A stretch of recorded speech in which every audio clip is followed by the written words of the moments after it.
Bismillahirrahmanirrahim. Assalamualaikum warahmatullahi wabarakatuh. Bertemu kembali dengan saya dalam History and Civilization Question and Answer Series atau Sejarah dan Peradaban Question and Answer Series.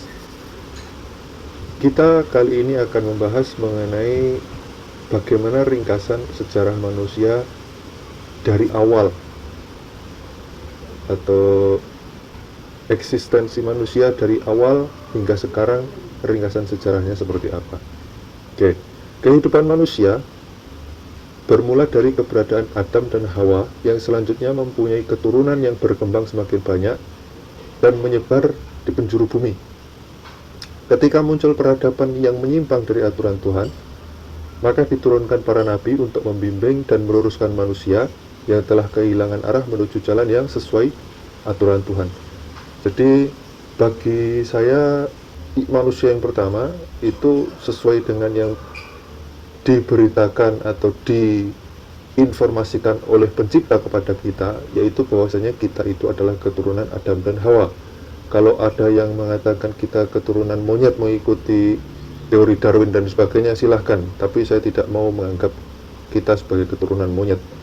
Kemudian ketika semakin banyak manusia, populasi manusia semakin banyak, kehidupan manusia semakin variatif, komunitas manusia juga semakin banyak, maka terjadi peradaban-peradaban yang menyimpang dari aturan Tuhan.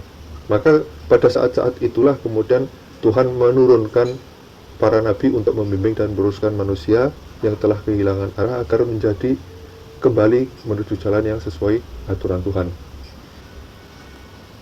Berbagai versi sejarah manusia berkembang dan berbeda-beda menurut berbagai komunitas atau budaya yang diceritakan turun-temurun.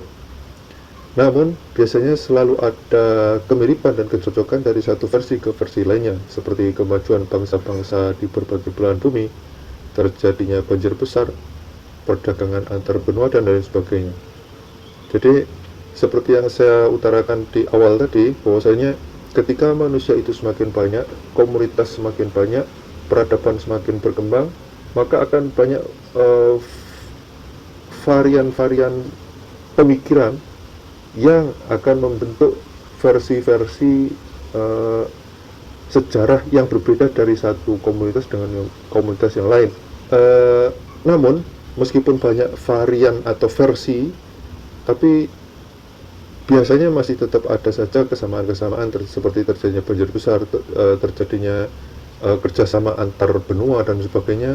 Itu masih memiliki banyak kemiripan dan kecocokan antara satu versi dengan versi yang lain.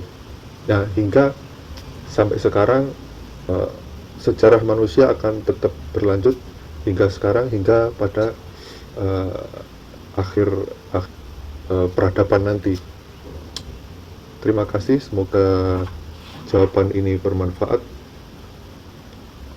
Quote kita kali ini, kadang kita memang perlu beristirahat sejenak, tapi bukan untuk menyerah atau berputus asa. Kadang kita memang perlu beristirahat sejenak, tapi bukan untuk menyerah atau berputus asa. Terima kasih, semoga bermanfaat. Assalamualaikum warahmatullahi wabarakatuh.